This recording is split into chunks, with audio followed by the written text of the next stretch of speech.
Magnetic field lines through a current carrying circular coil. Suppose मेरे पास एक coil है, wire को किस फॉर्म में कर दिया मैंने, कॉइल की फॉर्म में, और इसे कनेक्ट कर देंगे अपन कॉइल कैसे बैटरी। कॉइल ऐसी होती है, बस कैसे दिख रही है, वायर को ऐसे गोल घुमा दो, मतलब सर्किल की तरह एक सर्किल तो ये एक कॉइल है। इसको मैं वायर से कनेक्ट कर देती हूँ, दो वायर से, तो या तो करंट ऐसे फ्लो होगा या करंट ऐसे फ्लो होगा। अब यहाँ पर देखो करंट की डायरेक्शन ये प्लस, हमेशा प्लस से जाता है ना करंट हमेशा प्लस टू माइनस, प्लस में कुछ ज़्यादा इंटरम रहता है वो माइनस की तरफ रहता है। प्लस माइनस, तो करंट की डायरेक्शन रहेगी ये, कैसे फ्लो होगा करंट, क्या ये करंट की डायरेक्शन सही है यहाँ पर, हाँ कैसे फ्लो हो रहा है current, plus two minus clockwise direction, कैसे फ्लो हो रहा है, क्लॉकवाइज डायरेक्शन। समझ में आ गया। अब आगे की कहानी, करंट क्लॉकवाइज डायरेक्शन फ्लो हो रहा है, ये आपकी कॉइल है, ये आपको दिख रहा है। हमें इसको कॉइल समझ के काम नहीं करना है, इसको छोटे छोटे पार्ट्स में डिवाइड करो। क्या ये लगभग एक स्ट्रेट कंडक्टर की तरह दिख रहा है, समझी नहीं मैं। अगर मैं इस वाले पार्ट को लेती हूँ तो क्या ये लगभग एक स्ट्रेट कंडक्टर बन रहा है। हाँ क्या आपको यहाँ पर मैग्नेटिक फील्ड की डायरेक्शन निकालना आता है, क्या होगी मैग्नेटिक फील्ड की डायरेक्शन, अगर करंट एंटी क्लॉकवाइज तो ऐसे होगी। अगर ये वाला पार्ट उठाते हैं अपन, अब बताओ करंट इधर है तो फील्ड लाइंस, मैं फिर यहाँ पर कंफ्यूज आती हूँ मैं अगर करंट इधर है तो फील्ड लाइंस ऐसे आगे की तरफ जा रही है, हाँ, ऐसे। ऐसे अब ये वाला पार्ट देखो, करंट अगर नीचे है तो फील्ड लाइंस कहाँ जाएगी, ऐसे करंट नीचे है तो फील्ड लाइंस ऐसे अंदर की तरफ तो जाएगी, ऐसे ऐसे क्लॉकवाइज ऐसे जाएगी। हाँ क्लॉकवाइज जाएगी, क्लॉकवाइज जाएगी। अब इसे हटा दो, अब अपना डायग्राम देखो। Anti clockwise. अब देखो आप किसी भी पॉइंट से मैग्नेटिक फील्ड की डायरेक्शन निकाल लो, सारी मैग्नेटिक फील्ड लाइन सेंटर की तरफ जाती हुई नजर आएंगी। तो इस वाले फेस पे मैग्नेटिक फील्ड लाइंस अंदर की तरफ जा रही है, चाहे यहाँ से ले लो, चाहे यहाँ से ले लो, चाहे आप यहाँ से ले लो, सारी मैग्नेटिक फील्ड लाइंस कहाँ जा रही है, सेंटर की तरफ। अब बार मैग्नेट को याद करो फिर से, north and south. Magnetic field lines कहाँ से निकलती है, नॉर्थ पोल या साउथ पोल, और कहाँ की तरफ जाती है, साउथ। तो अगर मैं बोलती हूँ ये जो पोल क्रिएट हो रहा है रिंग के स्पेस पर, यहाँ पर मैग्नेटिक फील्ड लाइंस एंटर हो रही है, तो बताओ मैग्नेटिक फील्ड लाइंस कहाँ एंटर होती है, साउथ, साउथ पोल पे। तो ये वाला जो फेस है वो क्या बनेगा, साउथ, क्या बनेगा, साउथ पोल। एक और एग्जांपल, फिर से एक कॉइल लेते हैं, इस बार बैटरी की डायरेक्शन ऑपोजिट कर देते हैं। इस बार करंट की डायरेक्शन क्या है, minus plus, plus two minus जाएगा तो वही, बट इस बार बैटरी इस तरफ से लगाई, उस समय बैटरी यहाँ से लगाई। वेट। अब देखो आप इसकी पार्ट्स कर लो, इस वाले पार्ट को देखो, करंट ऊपर है तो मैग्नेटिक फील्ड ऐसे बाहर निकलती हुई कैसे आएगी, वापस अगर करंट की डायरेक्शन ऊपर है, एंटी राइट हैंड कौन सा है, ऊपर की तरफ था, हाँ तो anti clockwise, anti anti anti हाँ यहाँ पर देखो ऐसे करंट ये रहा, ऐसे आएगा ना अंदर की तरफ, ये बाहर की तरफ। क्यों, कैसे आया, यहाँ पर थंब अंदर की तरफ, और ये अब लेफ्ट से, ये रही रिंग, हाँ देखो ये रही रिंग, करंट यहाँ पे कहाँ है, ऊपर की तरफ, हाँ तो ऊपर की तरफ थंब, तो मैग्नेटिक फील्ड कैसे हो रही है, अंदर से बाहर की तरफ निकल रही है, हाँ। बाहर की तरफ। अब इस लाइन को अपन ऐसे स्ट्रेट कर देंगे उधर ऊपर वाले को, तो अभी तो अपन ऐसे तो जा रहा है। अब यहाँ पर देखो ऊपर की तरफ करंट जा रहा है इस डायरेक्शन में, तो करंट की डायरेक्शन क्या है, करंट की डायरेक्शन है इधर, हाँ तो हाथ बार से करना पड़ेगा। तो थंब गया मेरा इधर, मैग्नेटिक फील्ड अभी भी क्या हो रही है, ऐसी आ रही है, तो ऐसे रखना है। ऐसे आ रही है ना? हाँ, ऐसे ही तो आ रही ये है। आ गई अंदर से बाहर की तरफ, और यहाँ पर अंदर आ रही है, आपने तो अंदर बोला है, देखो ऐसे रखी है। यहाँ पर भी? बाहर से अंदर। अंदर से बाहर की तरफ। तो इस फेस के ऊपर आप किसी भी पॉइंट पे देख लो, मैग्नेटिक फील्ड लाइंस अंदर से बाहर की तरफ की आती हुई दिखेगी। यानी ये जो रिंग है इससे मैग्नेटिक फील्ड लाइन हमेशा आपको ऐसे आती हुई दिखेगी, बाहर से अंदर। और यूं जाएगी, फिर यूं आएगी। हर पॉइंट से आपकी मैग्नेटिक फील्ड लाइन यहाँ पर आती हुई दिखेगी। इस वाले केस में क्या हो रहा था, मैग्नेटिक फील्ड अंदर, मैग्नेटिक फील्ड लाइन जो थी वो अंदर की तरफ एंटर हो रही थी। इस वाले केस में क्या हो रहा है, मैग्नेटिक फील्ड लाइन बाहर की तरफ आ रही है। तो बताओ, अगर करंट एंटी क्लॉकवाइज डायरेक्शन में मूव कर रहा है तो मैग्नेटिक फील्ड लाइंस बाहर आ रही है। करंट जब क्लॉकवाइज डायरेक्शन में मूव कर रहा था तो मैग्नेटिक फील्ड लाइंस अंदर की तरफ जा रही थी। अंदर की तरफ जा रही थी तो साउथ पोल, बाहर की तरफ आ रही है तो कौन सा पोल बनेगा, नॉर्थ पोल। तो आपको याद रखना है दिमाग में, जब भी क्लॉकवाइज डायरेक्शन में करंट फ्लो होगा तो कौन सा पोल बनेगा, साउथ पोल। और जब भी एंटी क्लॉकवाइज डायरेक्शन में करंट मूव होगा तो कौन सा पोल बनेगा, नॉर्थ पोल। क्या ऐसे याद रह जाएगा क्या? क्या एग्जाम तक आप ऐसे याद रख सकते हो क्या? नहीं। नहीं रख सकते। तो इसके लिए भी एनसीईआरटी ने क्या दे रखी है, एक ट्रिक। ट्रिक क्या है, ये रही आपकी रिंग्स और ये रही करंट की। तो इसमें करंट कैसे फ्लो हो रहा है, anti clockwise. Pay attention on the board. यहाँ पर देखो, इसमें करंट कैसे फ्लो हो रहा है, क्लॉकवाइज। और यहाँ कैसे फ्लो हो रहा है, एंटी क्लॉकवाइज। तो अगर मैं यहाँ पर ऐसे साउथ लिखती हूँ, साउथ के जो भी एंड्स हैं वहां पर आप एरो बना के देखो किस तरफ जा रहे हैं, बन रहा है क्लॉकवाइज, बन रहा है क्लॉकवाइज। तो क्लॉकवाइज में हमेशा साउथ पोल। यहाँ पर आप एन बना के देखो नॉर्थ पोल का,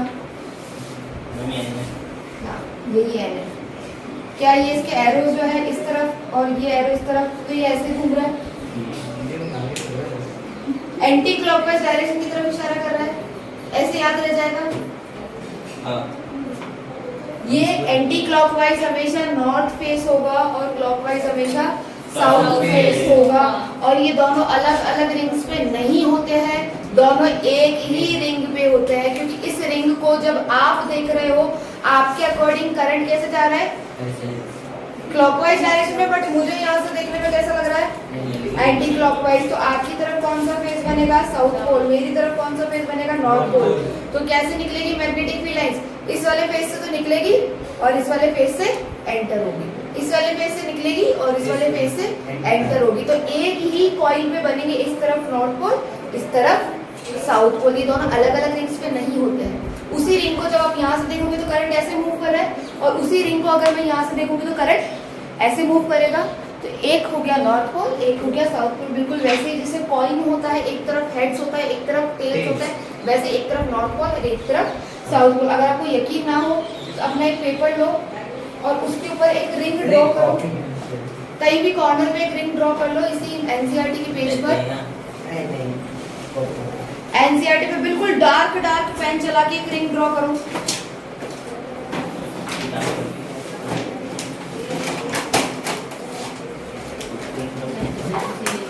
बिल्कुल डार्क पेन चलना चाहिए और ये वाली रिंग ड्रॉ करो।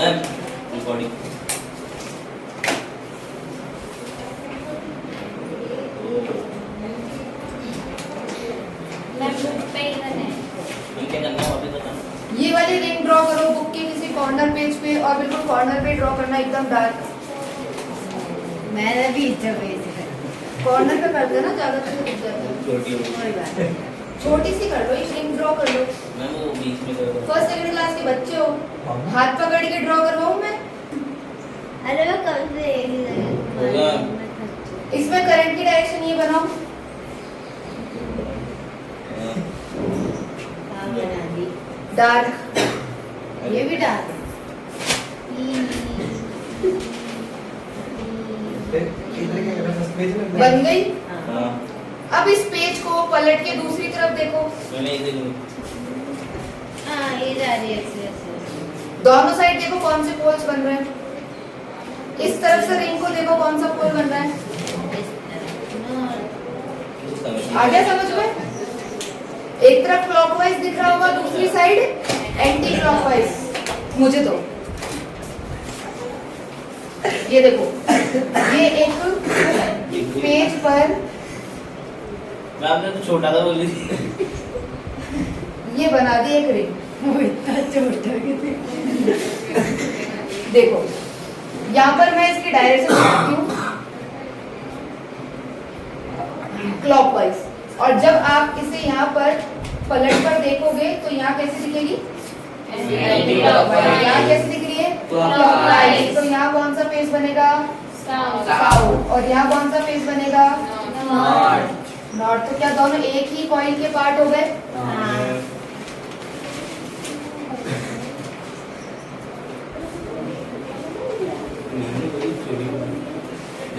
अब आ गया समझ में? ये थी एक रिंग की बात। अगर मैं यहाँ पर बहुत सारी रिंग्स लगा दूं तो भी वैसे ही जाएगी अगर उसके ऊपर बैटरी अगर सेम तरीके से एक रिंग के बाद दूसरी रिंग, उसके आगे एक और रिंग, उसके आगे एक और रिंग, मतलब स्प्रिंग की तरह है, बिल्कुल मतलब स्प्रिंग ही बनानी है। ऐसे मैं एक के बाद एक के बाद एक रिंग अटैच करती जाऊं करती जाऊं करती जाऊं, तो ये क्या बन जाएगा?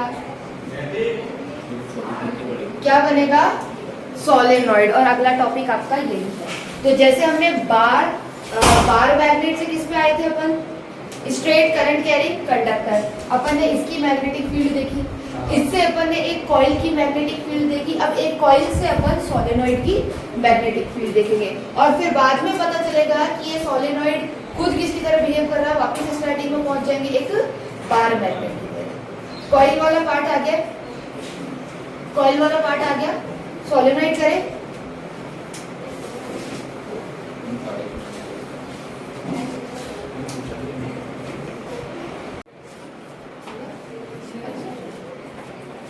Magnetic effects of electric current में अपना चल रहा है magnetic field lines through a current carrying conductor. थोड़ा सा पुराना रिवाइज कर लो, जिनको आता है वो बहुत अच्छी बात है, जिनको नहीं आता एक बार देख लो।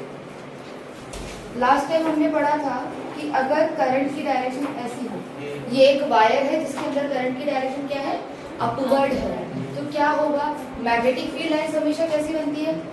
कोसेंट्रिक सर्कल्स की फॉर्म में बनती है। अब इनकी डायरेक्शन क्या होगी? क्लॉकवाइज या एंटी क्लॉकवाइज? Anti clock. क्या ये फील्ड लाइंस ऐसे बनेगी या ये फील्ड लाइंस एंटी ऐसे बनेगी? ठीक है, अब ये हमें चेक करना है, तो इसको चेक करने के लिए कौन से रूल का यूज करते हैं? Right hand thumb. मैक्सवेल ये याद है right hand, thumb formula. Maxwell right hand thumb thumb rule. Maxwell's का राइट हैंड थंब रूल क्या कहता है? अपना राइट हैंड लो, और थंब जो है वो करंट की डायरेक्शन में होना चाहिए। करंट की डायरेक्शन, जैसे हाथ यहाँ को पर ऐसे करंट की रखे या डायरेक्शन ऐसे रखे हैं? डिपेंड करता है, कैसे भी रख सकते हो आप, बस करंट की डायरेक्शन में रखना है। तो करंट की डायरेक्शन क्या होगी? अपवर्ड। तो मैंने करंट की डायरेक्शन में रख लिया है अपना थंब। अब अपनी फिंगर्स को क्लोज करो। किस डायरेक्शन में क्लोज हो रही है? इस डायरेक्शन में हो रही है। तो आपकी करंट की मैग्नेटिक फील्ड की जो डायरेक्शन वो कौन सी होगी? ये वाली। कौन सा डायग्राम सही है दोनों में से? फर्स्ट। अगर करंट की डायरेक्शन ऑपोजिट हो, ये रखा मैंने थंब करंट की डायरेक्शन में, और अब अपनी फिंगर्स को क्लोज करो। किस डायरेक्शन में क्लोज हो रही है? उधर की तरफ। तो यहाँ पर मैग्नेटिक फील्ड की डायरेक्शन हो जाएगी एंटी क्लॉकवाइज। इसको हम और स्क्रू रूल के नाम से भी जानते हैं। कभी आपने स्क्रू को ऐसे बंद किया हो या खोला हो? जब स्क्रू को नीचे प्रेस करना होता है या उसे बंद करना होता है तो किस तरह घुमाते हैं? नहीं, लेफ्ट की तरफ। इस तरह घुमाते तब स्क्रू नीचे जाता है, और खोलना होता है तो ऐसे घुमाते हैं। तो जो डायरेक्शन है स्क्रू की वो बताएगी करंट की डायरेक्शन, और जो उसका टर्निंग है वो बताएगा आपको मैग्नेटिक फील्ड। मतलब ऐसे लिख सकते हैं Maxwell right hand thumb is equal to screw है एनसीईआरटी में नाम दिया है, it is also known as cork screw. अच्छा, अब अगर आपको ये पता है तो आपके लिए अगला टॉपिक बहुत आसान होने वाला है। अब हमें निकालनी है magnetic field lines through a current carrying circular